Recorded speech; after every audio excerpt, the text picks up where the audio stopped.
next session of chemistry. Today we will start the new topic. Name of the topic is ionic equilibria. It is a new topic which is newly added in the syllabus, and this topic having lot of numericals, remember. So let us start with the ionic equilibria. Now see the introductory part of ionic equilibria. So what do you mean by ionic equilibria? Ionic equilibria म्हणजे काय आपल्याला ते माहित पाहिजे, लक्षात ठेवा. ठीक आहे. तर पहिल्यांदा आपण पाहूया इक्विलिब्रियम म्हणजे काय असतं. लक्षात ठेवा, हे pure water H2O ionise gives H plus plus OH minus. Pure water जे आहे ना ते have less tendency to ionise. त्याच्यामध्ये भरपूर कमी प्रमाणामध्ये अपोजिटली चार्ज आयन्स असतात, लक्षात ठेवा. तर भरपूर वॉटर आपल्याकडे प्युअर वॉटर, परंतु त्याचं आयनायझेशन फार थोड्या प्रमाणामध्ये झालेलं, लक्षात ठेवा. आणि त्याचे फार कमी H प्लस आणि OH मायनस तयार झालेले आहेत. आणि large amount of pure water या ठिकाणी पाठीमागे राहिले, लक्षात ठेवा. तर मग या ठिकाणी ही रिव्हर्सिबल रिॲक्शन आहे. थोडंसं वॉटर मॉलिक्यूल या ठिकाणी राहिलेलं आहे, लक्षात ठेवा. आणि थोड्या वॉटर मॉलिक्यूलचं जे आहे ते आयन्समध्ये कन्व्हर्जन झालेलं आहे, म्हणजे डिसोसिएशन झालेलं आहे, म्हणजेच आयनायझेशन झालेलं आहे. डिसोसिएशन आणि आयनायझेशन यांचा जे मिनिंग आहे ते एकच घेतला जातो, लक्षात ठेवा. H प्लस आणि OH मायनस आयन तयार होणे म्हणजेच डिसोसिएशन अथवा आयनायझेशन. तर प्युअर वॉटर आहे त्याच्यामध्ये less number of oppositely charge ions असतात, लक्षात ठेवा. Ionises to little extend. Pure water ionises to little extent आहे, लक्षात ठेवा. थोडंसं वॉटर या ठिकाणी पाठीमागे राहिलेलं आहे आणि थोडे त्याचे आयन्स तयार झालेले आहेत, म्हणजे हे रिव्हर्सिबल रिॲक्शन आहे, लक्षात ठेवा. कसं हे वॉटर मॉलिक्यूलचं कन्व्हर्जन या H प्लस आणि OH मायनस आयनमध्ये होतं आणि ह्या H आणि OH मायनस आयनचं कन्व्हर्जन आणखी वॉटरमध्ये होतं, म्हणजे रिव्हर्सिबल रिॲक्शन आहे. आणि रिव्हर्सिबल रिॲक्शन असेल तर ते इक्विलिब्रियम रिॲक्शन असेल, लक्षात ठेवा. रिव्हर्सिबल रिॲक्शन ही दाखवली जाते डबल ॲरोनं दाखवायचं असतं, लक्षात ठेवा. ही फॉरवर्ड रिॲक्शन आहे आणि ही बॅकवर्ड. हे ॲरो दाखवतं फॉरवर्ड रिॲक्शन, हे ॲरो दाखवतं आपल्याला बॅकवर्ड रिॲक्शन, लक्षात ठेवा. तर रिव्हर्सिबल रिॲक्शन असेल तर त्याचा रेट असतो, लक्षात ठेवा. प्रत्येक रिॲक्शनचा रेट असतो. ही रिव्हर्सिबल रिॲक्शन आहे म्हणजे दोन रिॲक्शनचा रेट आहे या ठिकाणी. फॉरवर्ड रिॲक्शनचा पण रेट आहे आणि बॅकवर्ड रिॲक्शनचा पण रेट आहे, लक्षात ठेवा. आणि जे रिव्हर्सिबल रिॲक्शन असते त्या रिॲक्शनमध्ये फॉरवर्ड रिॲक्शनचं रेट आणि बॅकवर्ड रिॲक्शनचं रेट हा नेहमी सेम असतो, लक्षात ठेवा. यासाठी ह्याला इक्विलिब्रियम या साईनने दाखवलं जातं, लक्षात ठेवा.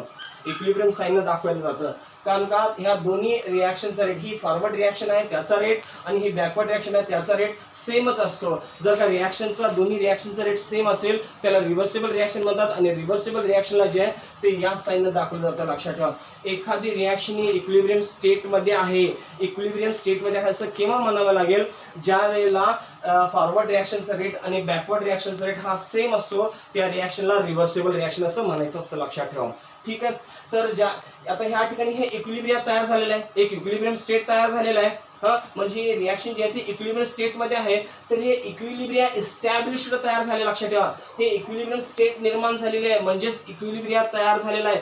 Equilibria is established between. हे इक्विलिब्रिया कशामध्ये तयार झालेला आहे, हे जे रिव्हर्सिबल साइन आहे कशामध्ये तयार झालेलं आहे, हे आयन्स आणखी अनआयनाइज्ड वॉटर मॉलिक्यूल. पाठीमागे या ठिकाणी वॉटर मॉलिक्यूल जे राहिलेलं आहे ते अनआयनाइज्ड आहे. त्या वॉटर मॉलिक्यूलचं आयन्समध्ये कन्व्हर्जन झालेलं नाहीये, ते वॉटर आहे तसंच आहे, लक्षात ठेवा. तर हे इक्विलिब्रिया तयार झालेलं आहे आयन्समध्ये आणि अनआयनाइज्ड वॉटर मॉलिक्यूलमध्ये. मग ह्याला म्हणायचं आयनिक इक्विलिब्रिया और आयनिक इक्विलिब्रियम असं म्हटलं जातं, लक्षात ठेवा. आयनिक इक्विलिब्रिया और आयनिक इक्विलिब्रियम म्हणजे काय, त्याचं डेफिनेट आपण कसं डिफाईन करू शकतो, लक्षात ठेवा. The equilibria is established. Equilibria is established between. Equilibria कशामध्ये तयार झाले आहे, आयन्समध्ये आणखी अनआयनाइज्ड वॉटर मॉलिक्यूलमध्ये. अनआयनाइज्ड मॉलिक्यूलमध्ये इक्विलिब्रिया तयार झाले आहे, यासाठी ह्याला म्हणायचं आयनिक इक्विलिब्रिया और आयनिक इक्विलिब्रियम असं म्हटलं जातं, लक्षात ठेवा. आयनिक इक्विलिब्रियम और आयनिक इक्विलिब्रिया कोणाला म्हणायचं, the equilibria is established. Established म्हणजे निर्माण होणे, लक्षात ठेवा. Equilibria is produced. Equilibria is established.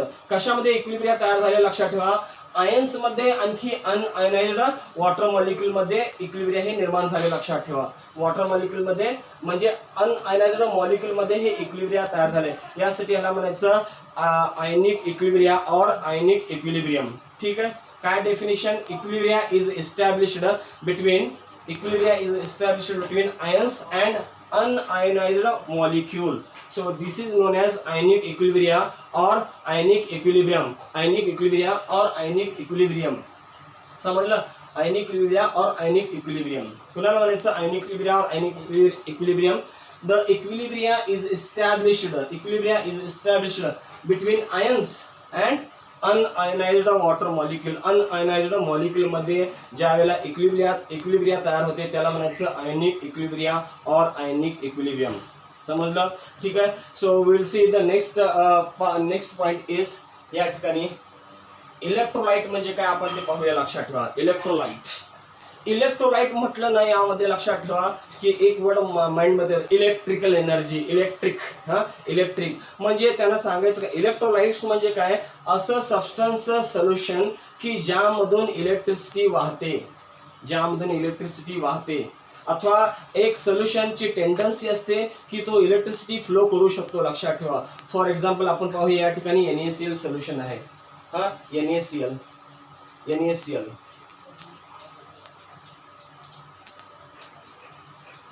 NaCl आहे. त्याचं ॲक्वियस सोल्युशन आहे म्हणजे पाण्यामध्ये आपण याला डिझॉल्व केलं. लक्षात ठेवा NaCl ला त्याचे आयन्स तयार होणार या ठिकाणी. लक्षात ठेवा Na positive plus Cl minus ion. Na positive plus Cl minus ion. तर इलेक्ट्रोलाइट म्हणजे काय मी तुम्हाला आता सांगतो. लक्षात ठेवा इलेक्ट्रोलाइट म्हणजे काय तर जे इलेक्ट्रोलाइट म्हणजे इलेक्ट्रिकल एनर्जीचं इलेक्ट्रिसिटीचं काहीतरी रिलेशन येतं. लक्षात ठेवा इलेक्ट्रो म्हणजे इलेक्ट्रिसिटी आलं. लक्षात ठेवा ज्या सबस्टन्सचं सोल्युशन इलेक्ट्रिसिटी फ्लो करतं. लक्षात ठेवा NaCl सॉलिड असतो त्यामधून इलेक्ट्रिसिटी फ्लो होत नाही परंतु त्याला आपण वॉटरमध्ये डिझॉल्व केलं तर त्याचे अपोजिटली चार्ज आयन्स तयार होतात. लक्षात ठेवा खूप प्रमाणामध्ये अपोजिटली चार्ज आयन्स तयार होतात आणि इलेक्ट्रिसिटी कशावरती डिपेंड असते number of oppositely charge ions. जेवढे जास्त नंबर ऑफ अपोजिटली आयन जेवढे जास्त तेवढे इलेक्ट्रिसिटी जास्त असते. लक्षात ठेवा. तर सांगायचं काय आपल्याला या ठिकाणी की इलेक्ट्रोलाइट्स म्हणजे काय असं सबस्टन्स सोल्युशन की जो पाण्यामध्ये डिझॉल्व केल्यानंतर आयन्स तयार करतो. ज्या सबस्टन्सचं सोल्युशन इलेक्ट्रिसिटी फ्लो करतं असं पण तुम्ही सांगू शकता. अथवा असं सिम्पली सांगायचं की सबस्टन्सला जर का तुम्ही वॉटरमध्ये डिझॉल्व केला तर तो आयन्स निर्माण करतो आणि आयन्स एकदा निर्माण झाले की इलेक्ट्रिसिटी फ्लो होते म्हणजेच ह्याला म्हणायचं इलेक्ट्रोलाइट्स. लक्षात ठेवा electrolytes that is the substance which dissolved in water and produces ions oppositely charge ions. This is called as electrolytes म्हणायचं. लक्षात ठेवा इलेक्ट्रोलाइट्स म्हणजे काय जर का सबस्टन्सला आपण वॉटरमध्ये डिझॉल्व केलं तर ते अपोजिटली चार्ज आयन्स निर्माण करतं. लक्षात ठेवा अपोजिटली चार्ज आयन्स निर्माण करतं यासाठी याला म्हणतात इलेक्ट्रोलाइट्स. आता तुम्ही वेगळ्या लँग्वेजमध्ये सुद्धा लक्षात ठेवत जावा कारण का एकाच लँग्वेजमध्ये तुम्ही लक्षात ठेवला ना तर काय होईल एक्झामला ते आठवलं नाही तर मग सगळं प्रॉब्लेम येतं. लक्षात कारण आपल्याला दुसरी लँग्वेज माहीत नसते. तर मिरजीमध्ये जे विद्यार्थी असतात ते भरपूर लँग्वेजमध्ये व्हेरियस फॉर्म्समध्ये डेफिनेशन लक्षात ठेवतात. तर याने एक नाही आठवलं तर त्यांना दुसरं आठवतं. लक्षात ठेवा यासाठी लिहिण्याला ते इझी जातं या ठिकाणी. तर इलेक्ट्रोलाइट्स म्हणजे काय या ठिकाणी सांगितलं मी की substance which dissolved in water and produces ions. The solution is called the substance is called as electrolytes. आता असं सांगा the substance whose solution has a tendency. ज्या सबस्टन्सच्या सोल्युशनचं टेंडन्सी असते कशाची टेंडन्सी आहे इलेक्ट्रिसिटी फ्लो करण्याची टेंडन्सी असते त्याला. तर त्या सबस्टन्सला म्हणायचं इलेक्ट्रोलाइट्स. समजलं? Is it clear? So electrolyte means the substance which dissolved in water and produces ions. The substance is called as electrolytes. आता असं सांगू शकता तुम्ही की substance whose solution have tendency to produce electricity. Substance which has tendency to flow the electricity. So this substance is called as electrolytes. Now we see the next point is a type of electrolyte. Types of electrolytes.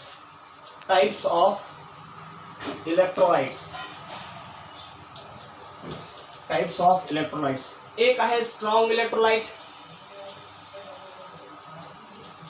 आहे strong electrolyte आणि दुसरा आहे weak electrolyte. Strong electrolyte म्हणजे काय आणि weak electrolyte म्हणजे काय लक्षात ठेवा. जे स्ट्रॉंग ऍसिड्स आहेत स्ट्रॉंग बेस आहेत लक्षात ठेवा आणि सॉल्ट ज्यांचं डिसोसिएशन कंप्लीट असतं. लक्षात ठेवा म्हणजे त्यांचं कंप्लीट आयन्स मध्ये कन्व्हर्जन होतं. फॉर एक्झाम्पल दाखवलं स्ट्रॉंग इलेक्ट्रोलाइट ह्याचं एक एक्झाम्पल पहा.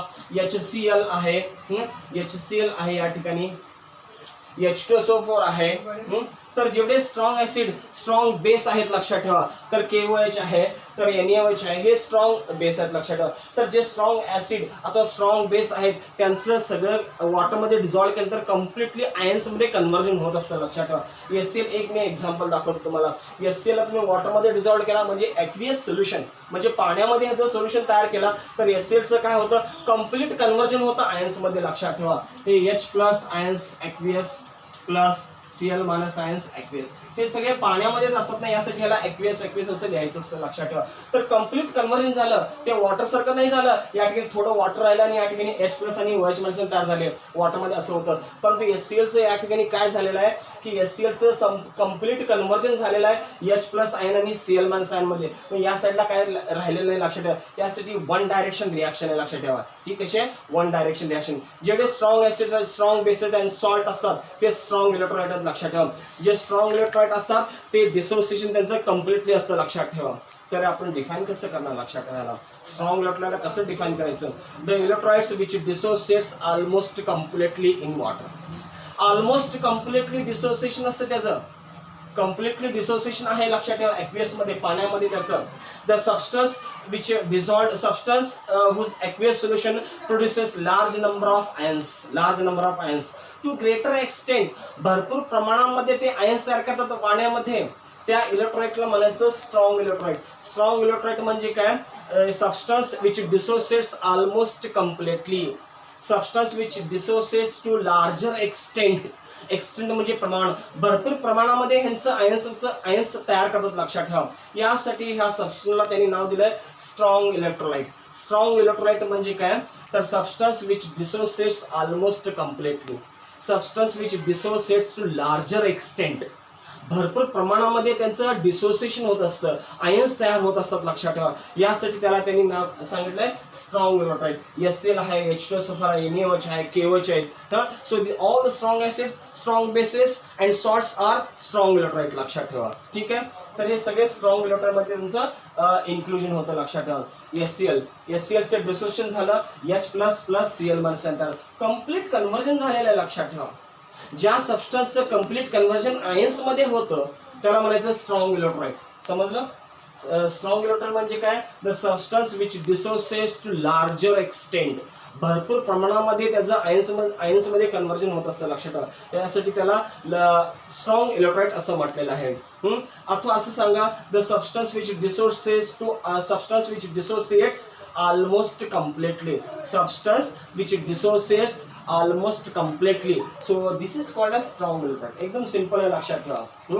तर आणखी एक या ठिकाणी वीक इलेक्ट्रोलाइट आहे लक्षात ठेवा. वीक म्हणजे काय, कमकुवत आहे लक्षात ठेवा. त्याच्याकडे एवढी टेंडन्सी नाही आहे की संपूर्ण आयन्समध्ये त्याचं कन्व्हर्जन होईल लक्षात ठेवा. जे वीक ऍसिड्स आहेत, वीक बेसेस आहेत, सगळे वीक इलेक्ट्रोलाइट आहेत लक्षात ठेवा. फॉर एक्झाम्पल मी घेतो या ठिकाणी ऍसिटिक ऍसिड CH3COOH, फॉर्म्युले पाठ पाहिजेत लक्षात ठेवा आपल्याला.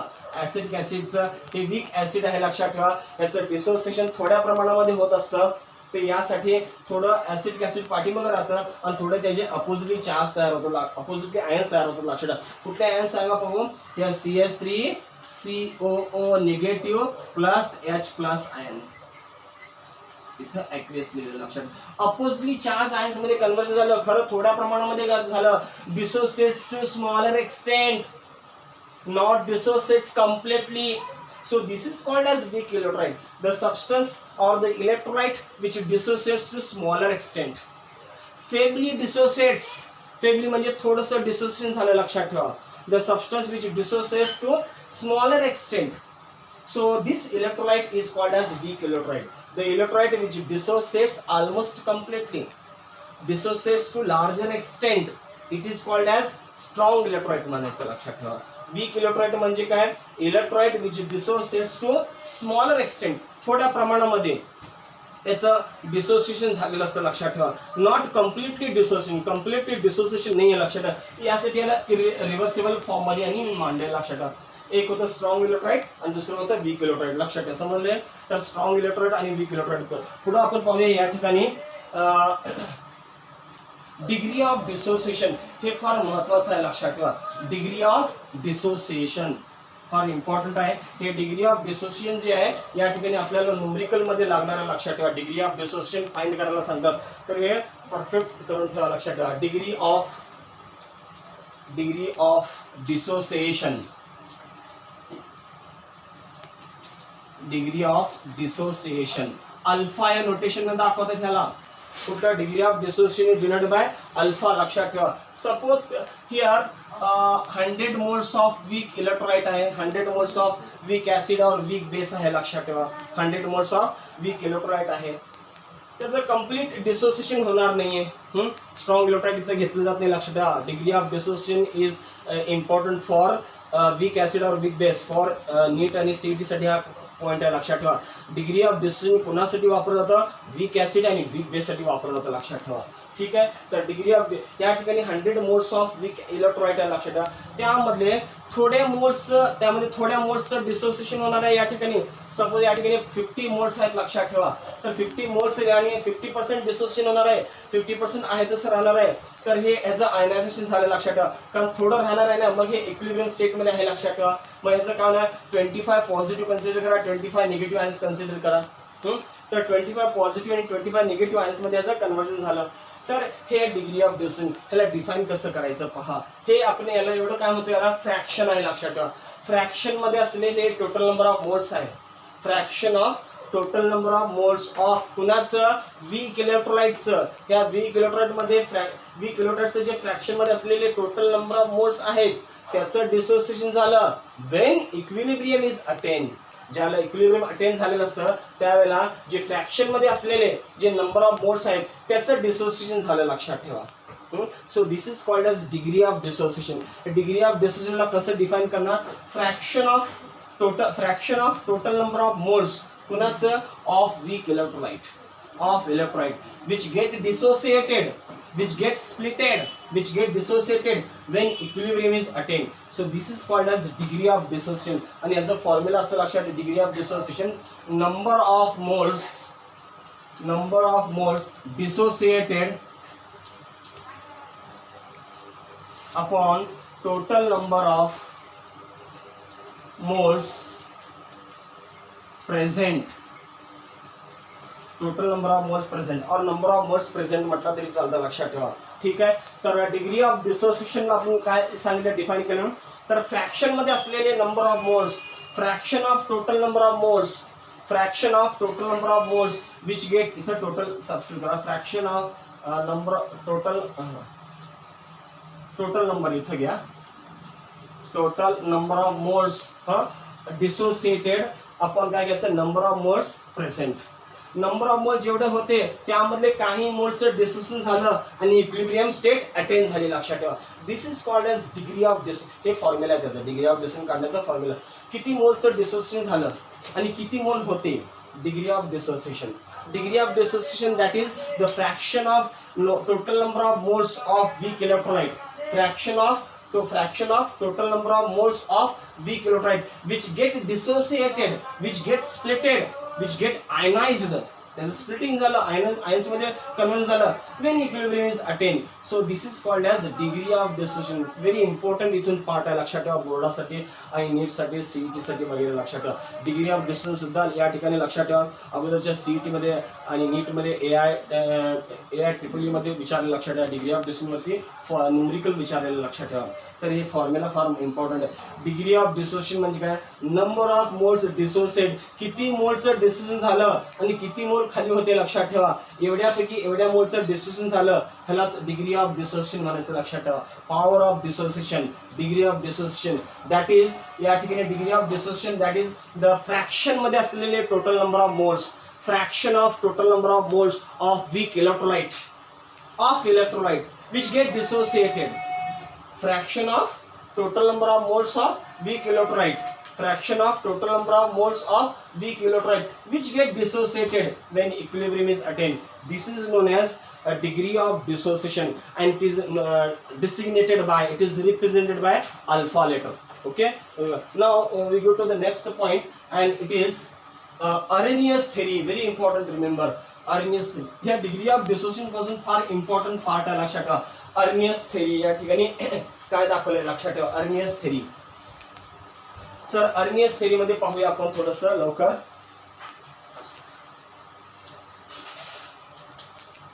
अर्नियस theory of acids and bases. अर्नियस theory of acids and bases. अर्नियसने काय केलं, एक सबस्टन्स घेतलं, पाण्यामध्ये डिझॉल्व केला आणि त्यांनी सांगितलं की तो ऍसिड आहे का बेस आहे. लक्षात ठेवा, ऍसिड आहे का बेस आहे सांगितलं. त्यांनी काय केलं की ज्या सबस्टन्समध्ये हायड्रोजन आहे, ज्या सबस्टन्समध्ये हायड्रोजन आहे असे सबस्टन्स घेतले आणि पाण्यामध्ये डिझॉल्व केलं आणि त्यांनी H+ आयन तयार करतो का ते पाहिले. लक्षात ठेवा. तर जर का त्यांनी सांगितलं की एखाद्या सबस्टन्सला तुम्ही पाण्यामध्ये डिझॉल्व केला आणि तो H+ आयन तयार करत असेल तर तो ऍसिड असेल. लक्षात ठेवा. तर ऍसिडचं डेफिनेशन कसं दिलंय पहा. ऍसिड दॅट इज एक सबस्टन्स आहे, HCl आहे, हे ॲक्वियस आहे, पाण्यामध्ये डिझॉल्व केलं काय, हे हायड्रोजन कंटेनिंग सबस्टन्स घेतलं त्यांनी. हायड्रोजन कंटेनिंग सबस्टन्समध्ये हायड्रोजन आहे अशा सबस्टन्सला त्यांनी घेतलं. काय तयार करणार, हा H+ aqueous plus Cl minus aqueous. Remember, the substance which dissolved in water produces H+ ions. Then so this substance is called as acid. अर्नियसने काय सांगितलं की सबस्टन्सला पाण्यामध्ये डिझॉल्व केल्यानंतर तो ऍसिड H+ आयन तयार करत असेल तर त्याला ऍसिड असं नाव दिलं. लक्षात ठेवा. अर्नियसनं त्या सबस्टन्सला ऍसिड आणि बेस डिफाईन केलं in terms of aqueous, in terms of water. वॉटरमध्ये डिझॉल्व केल्यानंतर त्यांनी ऍसिड आहे का बेस आहे म्हणून असं सांगितलं. लक्षात ठेवा. तर ज्या सबस्टन्समध्ये हायड्रोजन आहेत म्हणजेच हायड्रोजन कंटेनिंग सबस्टन्स त्याला डिझॉल्व केलं वॉटरमध्ये तर ते काय तयार करणार, या ठिकाणी हायड्रोजन आयन तयार केलं. लक्षात ठेवा. यासाठी त्यांनी त्याला अर्नियसने नाव दिलं त्या सबस्टन्सला ऍसिड. ऍसिड म्हणजे काय, दोन प्रकारचे डेफिनेशन सांगतो. लक्षात ठेवा. दोन्ही प्रकारचे डेफिनेशन लक्षात ठेवण्याचा प्रयत्न करा. The substance which dissolved in water produces H+ ion, hydrogen ion. So this is called as acid. एकदम सिंपल आहे. पाण्यामध्ये सबस्टन्सला तुम्ही डिझॉल्व केला आणि H+ आयन तयार करत असेल so it is a acid. Substance which dissolved in water and produces H+ ion, so it is called as acid. अथवा तुम्ही त्याला वेगळ्या फॉर्म मध्ये पण सांगू शकता. Aqueous solution of substance, substance whose aqueous solution, substance whose aqueous solution, ज्या aqueous solution चा substance produces H+ ion. Substance whose aqueous solution produces H+ ion. Substance whose aqueous solution produces H+ ion, so it is called as acid. परंतु अर्नियसने काय सांगितलं की H+ ion तयार करतं, परंतु त्याला हे माहित नव्हतं की H+ आयन हे परत वॉटरशी कंबाईन होतं आणि हायड्रोनियम आयन तयार करतं. लक्षात आहे, त्याला माहित नव्हतं. हे H+ आयन फ्री नसतात. There is no free existence of H+ ion in water. Remember, H+ ion immediately combines with water and form या ठिकाणी हायड्रोनियम आयन H3O पॉझिटिव्ह. त्याला म्हणतात हायड्रोनियम आयन. H3O+ म्हणजे hydronium ion. So formation of hydronium ion is not explain by Arrhenius theory. हे त्याचं drawback आहे. लक्षात ठेवा. अर्नियसने काय सांगितलं की ऍसिडला सबस्टन्सला वॉटरमध्ये ऍड करा, H+ आयन तयार होईल, तर तो ऍसिड आहे. पण तो हा ज्यावेळेला H+ आयन तयार होतो ना तो फ्री आता राहत नाही त्यामध्ये, वॉटरमध्ये हा फ्री राहत नाही. तो immediately combines with water and form hydronium ion. आणि तो हायड्रोनियम आयन मध्ये H+ आयन जो आहे तो हायड्रोनियम आयनच्या फॉर्म मध्ये प्रेझेंट असतो. लक्षात ठेवा. हा महत्वाचा पॉईंट आहे. लक्षात ठेवा. हे लिमिटेशन मध्ये येतं, ड्रॉबॅक मध्ये येतं. लक्षात ठेवा हे. तर डेफिनेशन पहा, एकदम सिंपल आहे. Substance which dissolved in water produces H+ ion. Substance which dissolved in water produces H+ ion, so it is called as acid. सबस्टन्सला पाण्यामध्ये डिझॉल्व केला आणि H+ आयन तयार करत असेल so it is a acid आहे. लक्षात ठेवा. ऍसिड म्हणायचं. अथवा सबस्टन्स हुज ॲक्वियस सोल्युशन, सबस्टन्सचं ॲक्वियस सोल्युशन H+ आयन तयार करतं. लक्षात ठेवा. Substance whose aqueous solution produces hydrogen ion H+ ion, so this is called as acid. ह्याला म्हणायचं ऍसिड. लक्षात ठेवा. तर हे ऍसिडचं डेफिनेशन आहे. आणखीन एक पाहूया आपण या ठिकाणी बेसचं definition. Remember immediately base. What is mean by base. आता ह्याचं पहा, ऍसिड म्हणजे काय, सबस्टन्सला पाण्यामध्ये ऍड डिझॉल्व केलं, H+ आयन तयार केलं, त्याला ऍसिड म्हणायचं.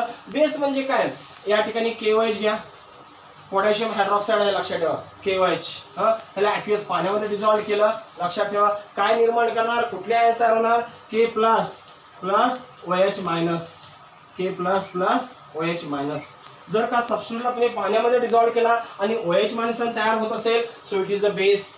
Simply Substance which dissolved in water produces OH minus ion. Substance whose aqueous solution produces OH minus ion. So it is called as acid. Sorry, it is called as base. Substance जर का aqueous solution आहे तो पाण्यामध्ये dissolve सबस्टन्सचं aqueous solution जर का OH minus ion तयार करत असेल, हायड्रॉक्साइड आयन तयार करत असेल, तर त्या सबस्टन्सला म्हणायचं base. The substance which dissolved in water produces OH minus ion, so it is called as base म्हणायचं लक्षात ठेवा. एकदम सिंपल डेफिनेशन आहे. Arrhenius acid and base. Remember, Arrhenius acid means what mean by acid? According to Arrhenius theory, the substance which dissolved in water produces hydrogen ion. It is called as acid. On the other hand, base means the substance which dissolved in water and produces OH minus ion. So it is called as base म्हणायचं लक्षात ठेवा. ठीक आहे. तर acid आणि बेसचं definition आहे. तर next part we will see in the next lecture. Okay.